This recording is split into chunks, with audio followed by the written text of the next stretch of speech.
Kedatangan etnik pelarian Rohingya kini menjadi kerisauan rakyat Malaysia. Mana tidaknya setiap hari semakin banyak cerita yang kurang sedap didengari tentang mereka. Keputusan kerajaan Bangladesh menggazetkan sebuah pulau tidak berpenghuni di wilayah selatan Chittagong untuk menempatkan pelarian Rohingya telah menyebabkan ramai yang mempersoalkan kenapa kerajaan Malaysia tidak mencontohi tindakan berkenaan, iaitu dengan menggazetkan satu kawasan khas untuk menempatkan pelarian Rohingya. Mungkin ramai yang tidak tahu bahawa Malaysia tidak menandatangani Konvensyen Pelarian 1951 untuk melindungi pelarian secara tetap di negara kita demi menjamin kedaulatan negara. Sungguh pun begitu, kita tetap mengizinkan mana-mana pelarian untuk transit di negara kita sebelum dihantar ke negara ketiga.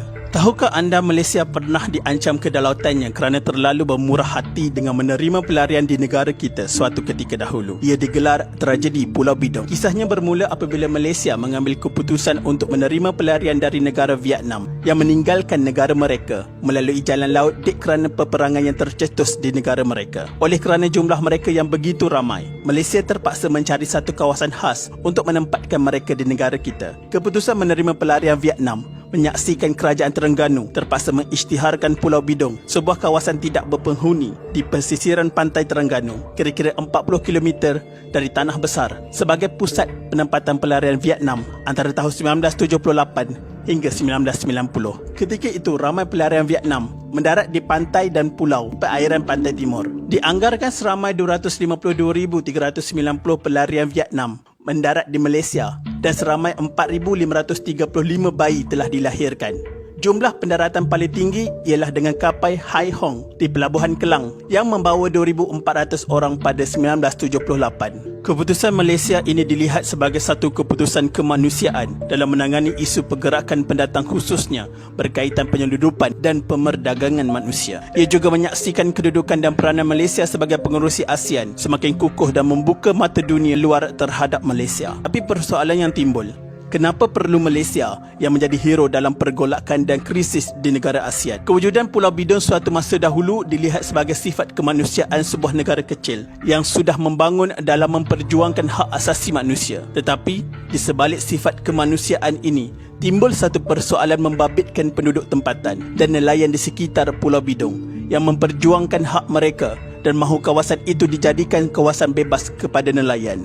Bagi nelayan sekitar Pulau Bidong, pulau ini bukan sahaja menjadi lubuk sotong, tetapi juga menjadi kawasan tangkapan ikan Zon B, iaitu untuk nelayan pukat jerut dan pukat tunda. Tindakan kerajaan mengisytiharkan Pulau Bidong sebagai kawasan keselamatan pada 1976 menghalang nelayan untuk menangkap ikan menghampiri Pulau Bidong. Beberapa kes nelayan dihalau oleh pasukan petugas pendatang haram Vietnam kerana dikatakan menceroboh kawasan larangan sewaktu bot mereka menghampiri Pulau Bidong untuk berteduh daripada ribut, menyebabkan mereka terpaksa meredah laut bergelora untuk berteduh. Kemarahan mereka memuncak pada Februari 1989 apabila Persatuan Nelayan Terengganu bercadang menuntut ganti rugi sebanyak RM36 juta daripada Suruhanjaya Tinggi Bangsa-Bangsa Bersatu mengenai pelarian.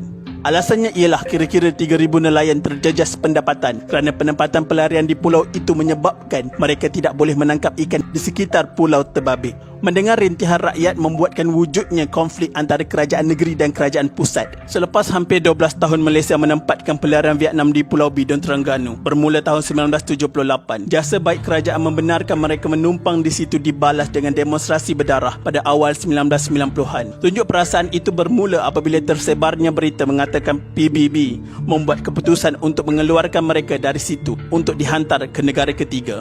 Memang itu yang mereka impikan, tetapi mereka tidak mahu melalui proses saringan, syarat yang perlu dilalui untuk layak dihantar ke mana-mana negara. Akhirnya, sakibaki 16,000 pelarian yang berada di situ nekat untuk mengadakan tunjuk perasaan membantah keputusan mengadakan saringan antara pegawai dan anggota keselamatan yang berdepan detik getir bersama 5 rakan setugas Jabatan Penjara, 15 anggota polis serta 2 anggota tentera.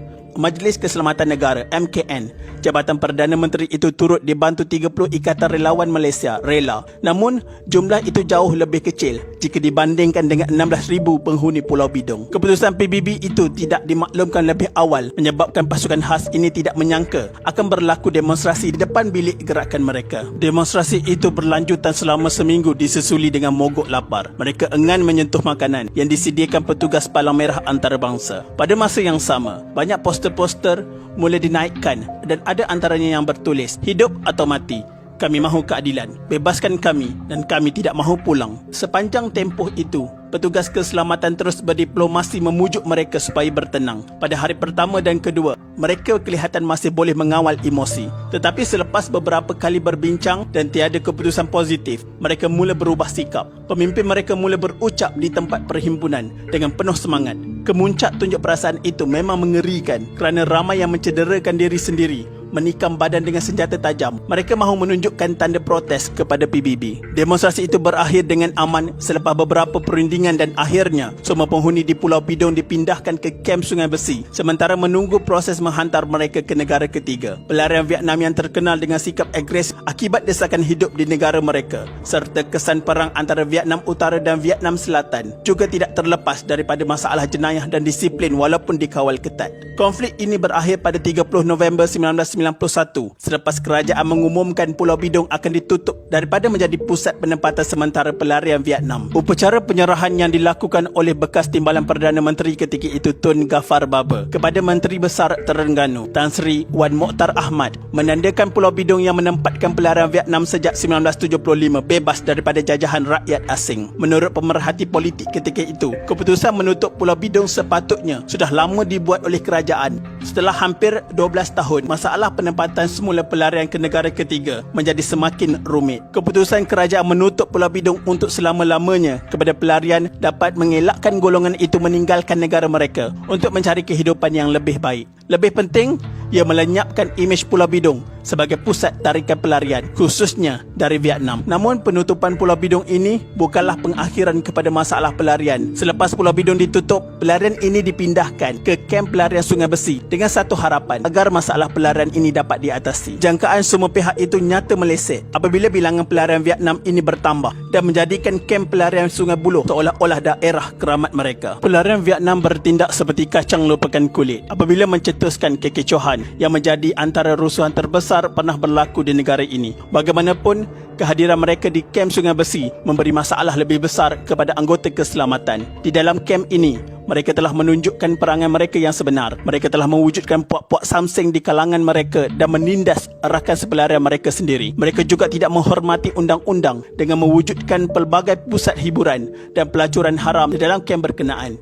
Justru, disebabkan sikap mereka yang kurang ajar, pihak keselamatan telah mengambil keputusan melakukan pemeriksaan secara menyeluruh ke dalam kamp mereka untuk membantras gejala yang tidak bermoral yang dilakukan mereka. Mereka membantah tindakan anggota keselamatan hingga mencetuskan rusuhan besar pada Jun 1995 yang hampir menggugat kedaulatan dan keselamatan negara yang telah memberi perlindungan kepada mereka selama ini. Tindakan ganas kumpulan perusuh pada pagi 5 Jun 1995 menyebabkan 3 blok kediaman di kamp transit sementara Sungai Buloh yang menempatkan lebih 4,500 pelarian Vietnam musnah sama sekali. Rusuhan ini mengorbankan seorang pelarian dan mencederakan lebih 10 anggota yang terlibat dalam operasi mengawal keselamatan iaitu pasukan simpanan Persekutuan FRU, bomba dan polis hutan. Selain drama rusuhan yang berlangsung selama lebih 16 jam, kebakaran besar itu turut menggemparkan warga kota, khususnya mereka yang tinggal sekitar Sungai Besi dan Bukit Jalil. Kepulan asap yang menjulang tinggi dikatakan dapat disaksikan dari jarak puluhan kilometer. Dalam operasi mengawal rusuhan itu, seramai 1,200 anggota pasukan keselamatan terdiri daripada anggota polis FRU, polis hutan, bomba, unit pengesan bom dan unit anjing pengesan